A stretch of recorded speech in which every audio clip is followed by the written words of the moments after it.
everybody, my name is Kapos, and I'm the lead architect at Yousician. Today I'm here to talk about experimentation without limits, lessons from 600 full-stack experiments that we have run here at Yousician. So we've done a lot of A/B testing, but of course we did it with Unleash, and I want to tell you a bit about like who we are and why did we do all these A/B tests. So Yousician, we are the world's largest music educator. We teach people how to play musical instrument like guitar, piano, and we can even teach you how to sing. And we have mobile apps that allow you to do this. They listen to you play and they give you feedback. We give you like amazing songs and all sorts of learning tools you might need. And as I mentioned, we have several apps. We have actually 4 apps. We have 25 million monthly active users. And on average, we are shipping 2 updates a week for these apps. And every feature we release is A/B tested. And today I'm here to tell you about our A/B testing journey. That journey started all the way back in 2016 when this thing, growth hacking, was all the rage. So the idea was that you could grow your company by basically doing data-driven decisions, which at the time sounded like a crazy idea. Now it makes a whole lot more sense. And you would make these data-driven decisions by experimenting with different things. And the idea was that you would rapidly iterate, you would try different things. You would try, what if our subscribe button was green? What if it was red? What if it said try for free? What if it said try for $0? What if it said just free? And then through iterating a lot with these A/B tests, you would, grow your company. And that was kind of like growth hacking. And at the time, we were using this tool called Growth Hackers, which was basically Jira specifically for growth hacking. But it didn't offer much beyond like a place where you can gather all your ideas and your A/B tests and when you would run them, schedule them, because it didn't do any of the technical things of like how to actually run those A/B tests, how to analyze them, how to make sure that you don't end up doing 2 things which would overlap too much. So at that time, we were like, okay, we need to build our own, which many companies at the time did, like Facebook and Duolingo. Everybody wanted to build their own, but we very quickly realized that this is actually a pretty complicated topic that we do not want to kind of like really get deep into without understanding it well.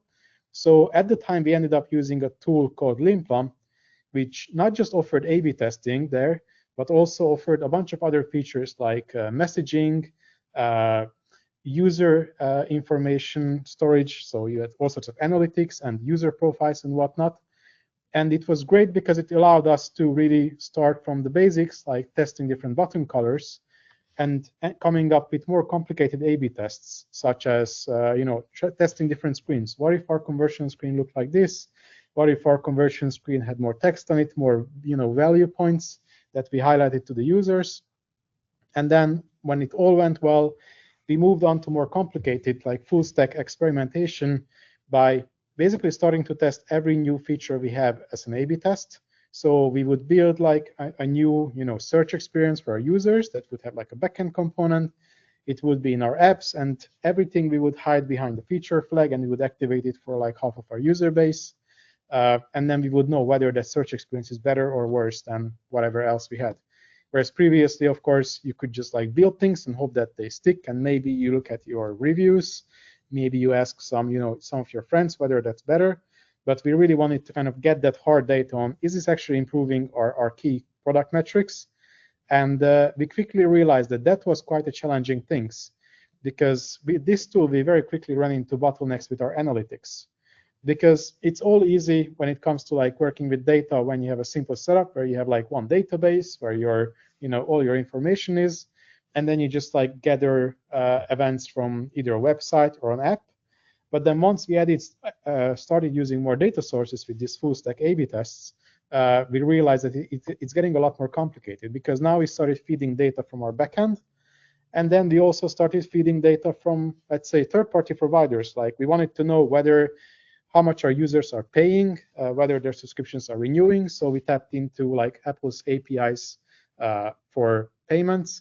That would give us more information, because we are a subscription business. So for us, it's not just like you purchase like a one-off product and that's it, but instead it's like a yearly subscription, it's a monthly subscription. So we need to know exactly like, how long are people paying and all sorts of information about that. And this is when things started to get really complicated for us with the out-of-the-box solution from Limplum, because we wanted to do like crazy things that weren't really possible at the time with that tool. For example, we wanted to have our custom definition for retention, because most analytics tools, they basically are able to calculate this for you, but they are just based on like, has somebody opened the app on the 7th day? That's your day 7 retention. But we wanted to get like more granular, like we wanted to measure certain kinds of retention. In our app guitar, we wanted to know whether people are tuning their guitar on a regular basis, or in Yousician, whether people are playing songs on a regular basis, because those were the key user actions we wanted people to do, not just open the app. And then we started doing like custom lifetime value calculations. As I mentioned, because we are a subscription business, those were quite tricky for us. We wanted to make sure that we understand like, which users, how much value they bring. So when we advertise and we acquire new users, we are able to acquire them in a profitable way. And then we wanted to do some even crazier things like rename an event, which was always a tricky thing, because once you use an event name, usually in these like off-the-shelf analytics systems, it gets stuck there forever. So you can try to talk to support and they can maybe offer to delete things for you, but you cannot like retroactively basically rename things very easily. So that's when we realized that we have to build our own analytics system. And that's what we ended up doing. It took quite a lot of effort, but I think it was well worth it, because we were able to capture all the right insights from our A/B tests. But then when it comes to A/B tests, we still had a lot of challenges with that tool.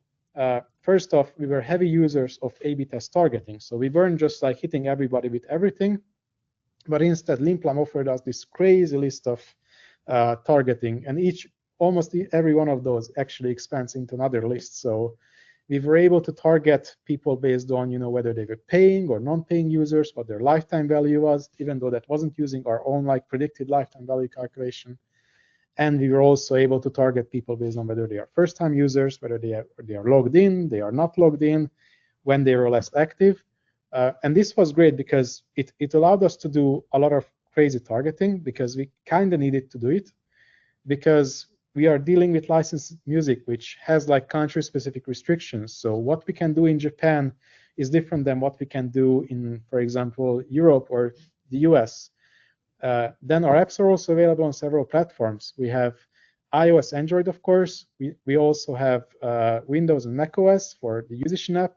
And then we also, at the time, used to have a Linux app, which we no longer have, but that just complicated things. And from all these different apps, you have different app versions. One that supports your new A/B test, one that does not support your new A/B test. And then on top of all of that, we also have the website where some of the A/B tests were there. So we wanted to make sure that if you see a $9.99 price in the app, then you're also going to see $9.99 on the website, and it's not going to be $14.99 or $4.99. So we need a system that basically makes sure that like whatever you see is going to be consistent everywhere. And we ended up building these like crazy targeting things where we were targeting people outside Japan, outside Argentina. And you can see that we have all these segments, but each one of those segments actually contains a bunch of other things, like app version is greater than 4.64, current instrument is voice, we are targeting free users or free users who have used their trial, we are targeting Android users or iOS users, and all sorts of things we were doing, because our main goal was to make sure that when your phone talks to Limplum, our A/B testing service at the time, and Limplum like stores that, okay, you are in this A/B test, but then our backend is talking to it, because as I mentioned, this is a full stack A/B test. It has like a backend component, and the backend also has its own like database, and those two things need to be consistent for everything to work fine. Otherwise, our A/B test would constantly break.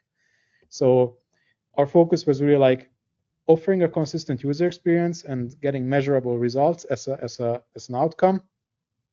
And the way we did it with Limplum was that we used this sticky targeting. So we had this magnet icon, which we almost always had enabled.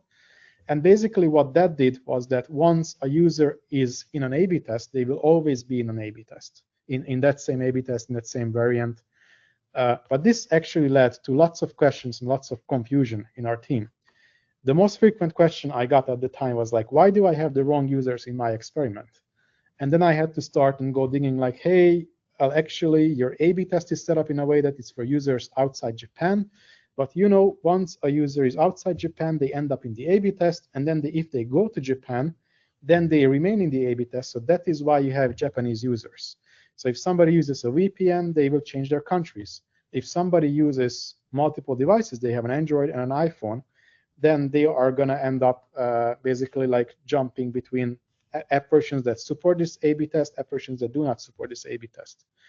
And this led to like lots of complications with our data analysis because we couldn't be sure like who is in the A/B test, how much, and it just resulted in like more and more distrust against our A/B testing methodology. And this kind of pain really reached its peak in 2021 when we were like, okay, we need a whole new platform that allows us to do A/B testing. And if you just start with basic A/B testing, of course, it's very simple. You just have like, you ship a new app version, and inside the app version, you have a hard-coded A/B test. The app rolls a dice, 50-50. You end up in the A/B test or you don't end up. And whereas with Limplan, what we had was that it was a third-party provider telling the app whether you are in the A/B test or whether you're not in the A/B test. And that was nice, but it didn't give us like all the control we wished we have, because the app might not have that A/B test, and it was still told that you are in the A/B test. So we were looking for a solution that would allow our app to tell this kind of like magical deterministic dice roll what are all the A/B tests I have, and then based on that, those A/B tests could be returned to the device, but it should be like consistent and deterministic. So for example, if you have like two devices, one might be Android, another might be iOS. We have two different app versions, for example. One is app version 1.0, which does not have that feature, but app version 1.1 has. Then we would be able to be like, okay, on that device, your user is in the A/B test. On the other device, you are kind of excluded from the A/B test, but if you still switch back to the other device, you will remain in the A/B test. And the tool we found that was really able to do that, unsurprisingly, was Unleash. So hello, everybody at UnleashCon. And the reason why we chose Unleash was that we were looking for a tool that provided this A/B test bucketing that like places users in there, but we didn't want one of these like full-fledged solutions that it would either cost a lot of money or it would also have analytics and whatnot. Instead, what we wanted was this solution that runs on our backend in real time, because what we have also experienced was that when you work with a third-party provider, they might be inaccessible. They might have like a system outage and then things stop working. And then suddenly the users see a different price than they should. So definitely we were able to do that with Unleash because the server-side SDKs are running on our servers, and it's all real-time evaluation of the A/B tests. Then the second thing we wanted is that we would use our own data pipeline. So we didn't want a solution which we would basically need to send all our data to, and then it would tell us like whether the A/B tests are successful. We wanted our data scientists to analyze our results from our data warehouse. And then there were also like small things like we wanted to use our own geolocation, because just because you know the IP address of a user doesn't mean that you can like very accurately determine where they are from. There are various like databases, each of which map like, okay, this IP address is in Finland, where I'm from, and this other IP is from the US. But for example, what we've noticed is that if you use different databases, the results are going to be different, and then your data scientists are going to ask you like, why do you have Canadian users in your US A/B test? Because a different database was used. So we did kind of a switch to Unleash, and that allowed us to thus far create 516 feature flags. Out of these, only 28 were operational flags. So things were strictly like, okay, we're trying out like a new audio driver, we can turn it off. And with those over 500 feature flags, we ran more than 600 A/B tests. I don't have the exact number because, as you see, sometimes you would use the same feature flag for several different A/B tests. But from all of these, I brought you 3 key learnings. So hopefully those will be useful for you to see when you use Unleash, how you can A/B test as effectively as possible. And the first one is really about feature flags. What we found was amazing is that if you, as an engineer or an engineering team, you are able to integrate as early as often, then your development is going to be much faster. So if you use a feature flags for development, what you can do is you hide your feature behind a feature flag that is always off, and then you can start merging your code into your main branch. You can even release it in some early app version. But as long as it's like inactive for everybody, you can basically stop hiding your code, and you can just like push your code to everybody. Because if you have these like long-living feature branches, what often ends up happening is that people end up creating code conflicts or doing the same thing multiple times.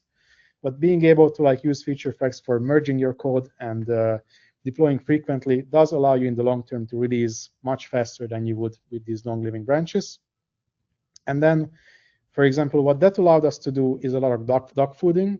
So we normally have these like early versions of the A/B tests available in the office for everybody. So you get to enjoy and give us like early feedback on these features. And then once we are happy with what we have, we are ready for a public release, then we would use another targeting strategy, which is a lovely feature we have in Unleash. That would be kind of like the global rollout. That would be for the latest app version, and then we would roll it out to some percentage of our users. And this basically allowed us to do like stop using all that crazy targeting shenanigan we had, because now we can make sure that with Unleash, only the users who are eligible to receive an A/B test will receive it. So that allowed us to simplify a lot of things around A/B testing. And now we can also say, finally, our second learning is that you really need to have a solid A/B testing methodology. And we are pretty happy with our setup now, because to be honest with you, and probably like everybody does it, is that you end up hacking your results a bit, even if you do it unconsciously. There is this kind of like p-hacking thing in academia where everybody wants 95% confidence.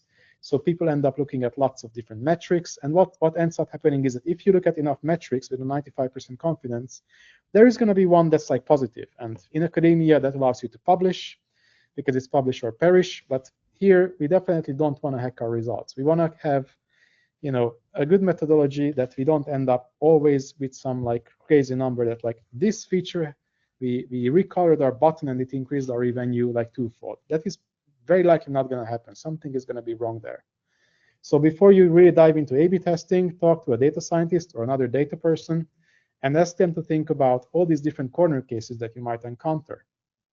For us, one of the key corner cases we had that Unleash was able to solve for us was that we had all these like different situations where a user was not logged in or they were logged in, and making sure that things behave consistently was quite tricky. So we used the Unleash custom stickiness feature to make sure that the experience people receive is consistent.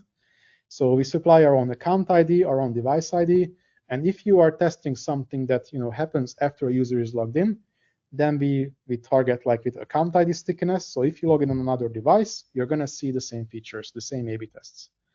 But then if you are A/B testing something that is before the user logs in, then we would target for device ID, which would allow us to make sure that like if you are on the same device, you're going to see the same A/B tests, even if you would necessarily reinstall the app. And then on the web, we use another one, for example, because on web we don't want to deal with any fingerprinting and whatnot. So for there, we just use like an ID that is kind of less consistent, but that's how the web is. And we have kind of like one final key learning, which is make sure that you A/B test to optimize things. So if you feel like, hey, I have a product that's like pretty good, like people like it, but I need to make it, just that much better, then definitely run a bunch of A/B tests, but do not just rely on A/B testing to innovate. Because if you do a lot of these A/B tests, as I mentioned, the smaller these A/B tests are, the more likely you're going to have these wins. So it's going to naturally encourage you to make as small A/B tests as possible. But if you just keep, recoloring different buttons, you're going to hit a limit quite quickly. So dare to build bigger things. Try to really innovate without thinking about like, what is this A/B test, going to bring to me? Because if you don't do that, then it's very easy for your product to get stuck in a local optima. Whereas if you tried to, to do something majorly different, then you might end up in a situation where your product will be just much better. But in the beginning, you need to really trust that you have the right idea in mind. Trust your gut feeling. Try something new, and if it works, then A/B test the hell out of it and make sure that it's going to be a good experience. So yeah, thank you for your time. These were my 3 key learnings. And if you want to reach out to me, you can find me on LinkedIn. You can drop me an email as well. And it's been fun to talk to you guys. And I have a bonus one. If you are using Unleash, something we keep forgetting to do is forgetting to clean up those feature toggles. So make sure to check your health dashboard, look for anything that hasn't been used in a while, and just get rid of those, clean up that code, and engineers are going to be very happy to get rid of those extra stuff. Thank you. Thank you, Adam. Those are some really great lessons and very actionable insights. Also, that last bit Hopefully it's going to help somebody. Yeah, and that last bit of advice on cleaning up flags, that was my favorite, personal favorite. Thank you. Yeah, if you joined UnleashCon a bit late, I'm going to put a link in the chat, which is the link to Slido, where you can ask questions. And in the meantime, Adam, I wanted to ask you about some of your experiments. So how do you decide which variant to keep? Do you have like typically, yeah, typically we tried many different approaches, but I think the approach that works best is when we agree before the experiment, like, hey, these are, you know, the metrics we want to look at to keep it kind of reasonable. And then we keep an eye on it.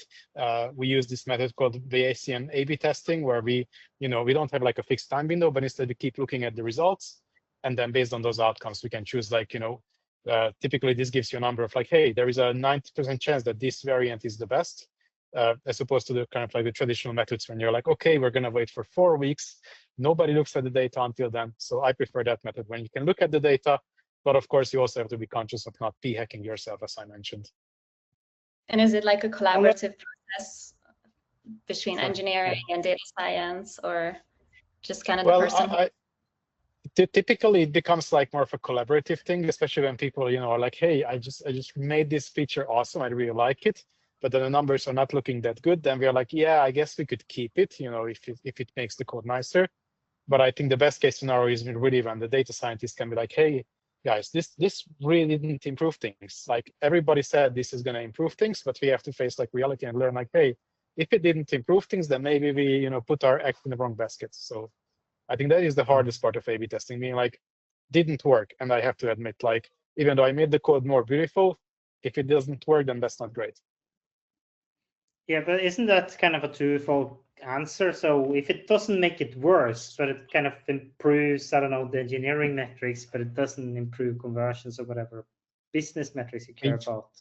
Yeah. Couldn't that be an acceptable outcome? Like still you haven't kind of made more money or whatever, but you still improve the life of developers to some extent. Yeah, I think that is the tough one, where we often are like, hey, I'm going to rebuild like the search functionality. So I will refactor everything and I'm going to make it amazing. But then the new search becomes worse. And then what do? You have your beautiful code base that doesn't perform as well. And that's why we now have a rule of like refactoring and A/B testing coming to separate stages. If you want to refactor something, you do the refactoring first, make it work with like both the new and the old, and then you can do like their functional changes. And that is like a tough one to accept. But I personally just in the last like 1 year, I built 2 features where I was like, this is going to be amazing. People are going to love it. And people didn't love it. And that was the painful part for me, because I had beautiful code there. And then I have to like port my new code to work with the old functionality. Yeah. What is the biggest experiment you ever, biggest feature you experimented with? Do you know? Well, I think for Yousician, the biggest and most complicated one was when we introduced another subscription tier. So we used premium subscriptions, which included our own songs, because we had musicians making thousands of songs. And then when we moved into music licensing, where we could have, Metallica and other artists, that's when we introduced a new subscription tier. And that was like the most complicated thing we ever ran, because it had regional restrictions. And you couldn't just pull the plug. People were paying more money. But we needed to make sure that like it's better, and people are not seeing like premium plus conversion screens, but they are not eligible for it, and vice versa. So that was a bit of a hectic one to figure out. Yeah, I can imagine. Yeah. Now, after 600 experiments, you must be very good at cleaning up flags. Do you have any specific tips for people besides just do it? Like, do you have something that really worked for you internally? Well, to be honest, I think our project health is at like low double-digit numbers. So we are terrible at that. I must admit, to be completely honest with you. Usually it is because when we really want to look at data, we keep things around for like a longer time. And last quarter, we actually tried out something that was called like a holdback group, where you have a group of users who never receives any A/B tests. And that can be like your organization-wide control group. So that completely ruined our project health. So maybe my advice would be like, don't do that unless you really, really need to prove to some leadership team member that, hey, we are doing something meaningful here. And it's not just like, you know, A/B testing without effect. Do you have anything else for Adam, Ivar? No, I was actually looking if there was any on the slide. I don't think anybody has provided more question on Slido. Yeah, so far I'm just questions for the previous talk. Yeah, I think, but if I hear you correctly, if we move back to, I was actually thinking about the search kind of, or the refactoring kind of case. I guess you still use feature flags when you do these technical, we just want to improve the code, but you don't define that as an A/B test, or how do you think about that? Yeah, that's more of an operational feature toggle, especially when we have to like introduce a new API route that will be used, that will behave differently. So typically we have like an operational flag and then a separate flag that is basically just making sure that everything works when it comes to the actual A/B testing part. Or sometimes it will just like, hey, I just start refactoring things and it's going to be a pull request that I try to do it piece by piece. But that is tricky, especially when you have a backend component that would behave differently and needs to be like backwards compatible. Yeah. So sadly, for all of these things, there is no magic pill. You just have to like keep doing these A/B tests, and if it doesn't work out, then you have to accept it, and then you learn to separate your refactoring from it. Absolutely. Something tells me that you're personally responsible for instilling this strong experimentation culture at Yousician, or at least a big part of it. So how did you go about that? Like, were there any cultural shifts that made a difference? Well, as I mentioned, we really started in 2016, and that's when we were like, hey, we need to like shift from like, we build this feature because we think it's great, to being more like, hey, we built this feature because we had a hypothesis, we proved that hypothesis, and it works, now we're doubling down on it. And that was like a very strong mindset shift from like going from like vision-driven to data-driven. And I think many companies are acting like they are data-driven, but there is still like one person who says what you build next. And they like are trying to then find data that, you know, backs them up. And kind of like that really means like you have to like give up your ego, whether you're a product manager, a technical manager, or even just a person who just loves to like put ideas in a feature bucket and be like, what do users want and what actually resonates with them? And that can be quite tough to figure out because it's often not what you think. And do you hire for kind of looking for that talent in people, or do you have some like strict rules internally? Yeah, I would say we definitely are looking for the people who have that mindset. Like B2B companies tend to, you know, not be that strong on that one because they are just like, hey, we signed this contract, they ask for this feature, I guess we'll build it and maybe no other customer will use it. But when you're a B2C company, that can be like a good indicator that, hey, you dealt with like A/B testing and all these things that we are dealing with day to day. And that might mean that, you know, you're going to have a much easier time working with what we are doing day to day. Yeah, nice. Thank you again for being with us here today and for your talk. It was very nice to listen to you today, and I think we are going to move on to the next talk now. Yes, thanks for having me.